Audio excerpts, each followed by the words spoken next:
je ne voulais offenser personne, je voulais heurter personne, je voulais faire du mal à personne, je voulais juste être moi-même. Salut chers amis, salut et j'espère que tout le monde se porte super bien. Dans cette vidéo, nous allons écouter Brenda Biya qui essaye de nous donner les raisons pour lesquelles les photos ont été publiées. Les photos d'elle dans un état pas très commode ont été publiées. Vous avez donc la latitude par là de laisser vos avis en commentaire. On se retrouve juste après pour mon humble avis. Coucou les gens, je suis de retour avec un story time. Cette fois-ci, celui-là s'intitule Mon coming out a tourné au vinaigre. Donc je vais vous raconter l'histoire de mon coming out et comment il a mal tourné. Et en même temps, je vais faire mon maquillage. Alors, à savoir que je suis en relation, j'étais en relation depuis 8 mois. Et je croyais que j'étais heureuse avec la personne avec qui j'étais. Donc, de base, la personne était quelqu'un de... Enfin, la relation pour moi avait l'air d'une relation saine. Je croyais être heureuse. Je croyais... Enfin, pour moi, c'était quelque chose de différent, quoi. Je croyais vraiment être heureuse. Je me sentais épanouie, tout ce qui va avec. Ça avait ses bons et ses mauvais côtés. Mais malgré tout, je croyais que c'était du vrai, quoi. Donc, pendant ces 7 mois, j'ai appris à connaître la personne. Je croyais connaître la personne et tout ce qui va avec. Et je me suis dit euh, que à nos 1 an, j'allais faire un peu, j'allais solidifier notre relation d'une certaine manière. Donc dans ma tête, je trottais toujours, j'essayais de me demander comment je vais solidifier notre relation. Euh, Est-ce que je pensais plus à Je me disais, je vais peut-être faire un petit post Instagram à nos 1 an, ou je vais dire à mes parents, ou je sais pas, mais je pensais à solidifier le truc après nos 1 an.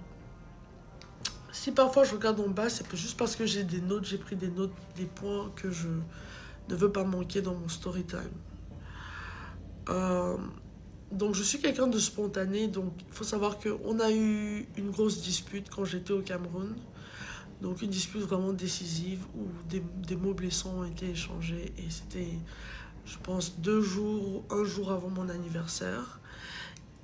Et donc la dispute a éclaté, il y a eu des mots vraiment vexants, vraiment blessants qui ont été échangés et elle a fini par me plaquer la veille de mon anniversaire. Donc quand elle m'a plaqué, je suis restée célibataire pendant environ 5 jours. Je suis revenue ici à Genève et on a eu une discussion où pendant la discussion on a parlé un peu de tout et de rien, de comment on se manquait mutuellement, ceci, cela.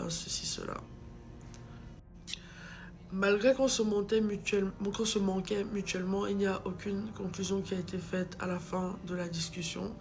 Mais moi, étant quelqu'un de spontané, j'ai voulu faire comment dire, a grand gesture. J'ai voulu faire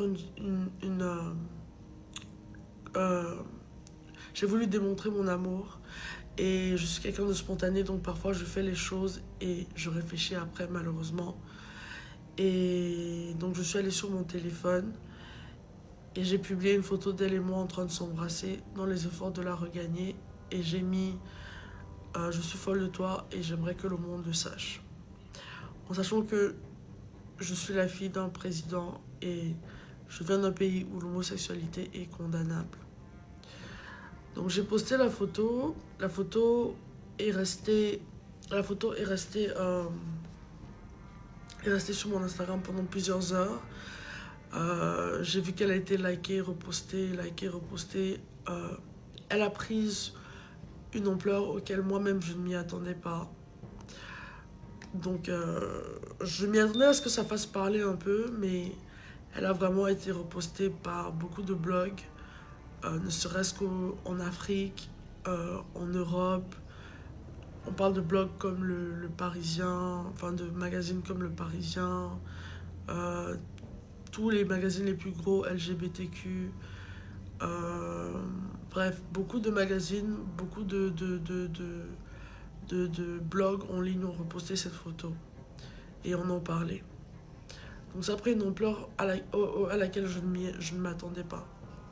Et ça a un peu tourné au vinaigre à partir de là.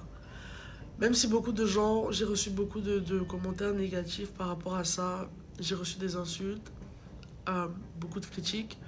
J'ai aussi reçu beaucoup de soutien de la part de communautés LGBTQ, d'organisations de communautés LGBTQ ou de gens qui ne se sentaient pas représentés au Cameroun et qui trouvaient que je leur envoyais euh, un message de soutien, qui se sentaient vus à travers moi et qui voyaient une sorte d'espoir à travers moi pour se sentir entendre par rapport à la loi qui est mise en place en ce moment. Bref, on va revenir un peu sur le sujet.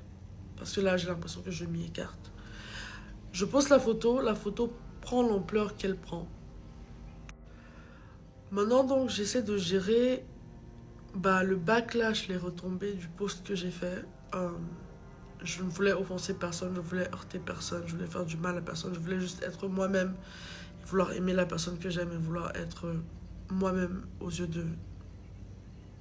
Je voulais juste être moi-même et je voulais juste pouvoir... Chers amis, vous venez d'écouter. Là, il s'agit de Brenda Biya qui repasse en quelque sorte une histoire comme quoi son coming out aurait tourné au vinaigre. Chers amis, je vous invite ici à faire votre propre opinion. Pour ma part, j'ai l'impression que Brenda Biya n'assume pas le rôle qu'elle est en train de jouer. Oui, c'est dommage que ce soit un rôle qu'elle soit en train de jouer. C'est ça qui est la réalité. Parce que lorsque vous suivez, vous écoutez ses propos dans cette vidéo, l'on se rend compte qu'elle n'assume pas, elle ne dit pas formellement sa position face à cette situation qu'elle est en train de vivre actuellement. Elle ne dit pas sa position, soit elle est maman, soit elle est papa, maman. Elle ne donne pas sa position. Remarquez bien, elle est toujours en train de conjuguer. La communauté m'a soutenu, tel m'a soutenu, tel sont fâchés, tel. Elle ne se positionne pas véritablement elle-même. C'est là où je pense pour ma part, chers amis, que je suis de ceux qui pensent que cette femme, cette petite fille, joue un rôle. Et le rôle est tout simplement contre sa famille.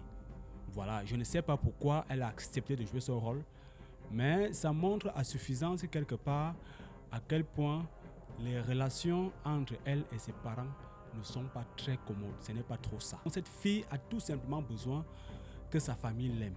Elle a tout simplement besoin de se sentir aimée par ses parents. Elle souffre du manque d'affection. Pour dire ça comme ça en gros. Brenda Biya prend ses positions. Je ne sais pas les qui sont derrière. Mais il est clair qu'elle joue un rôle. Du coup, je ne sais pas ce que vous pensez. Je ne sais pas à quoi vous pensez. Vous pouvez laisser vos avis en commentaire. Ça permettra d'échanger, essayer de comprendre en fait ce qui peut expliquer qu'une jeune fille qui est au courant, qui sait que le Cameroun, son pays natal, est en désaccord avec cette pratique, mais qu'elle soit la première, étant consciente qu'elle est la fille du président, autant pour moi, à vouloir vulgariser ce même qui est condamné par la loi dans son pays. Donc voilà, vous pouvez laisser vos avis en commentaire. On se retrouve très bientôt pour une autre vidéo. N'oubliez pas de laisser le pouce bleu pour bien signifier que cette vidéo vous a plu. Portez-vous bien. God bless.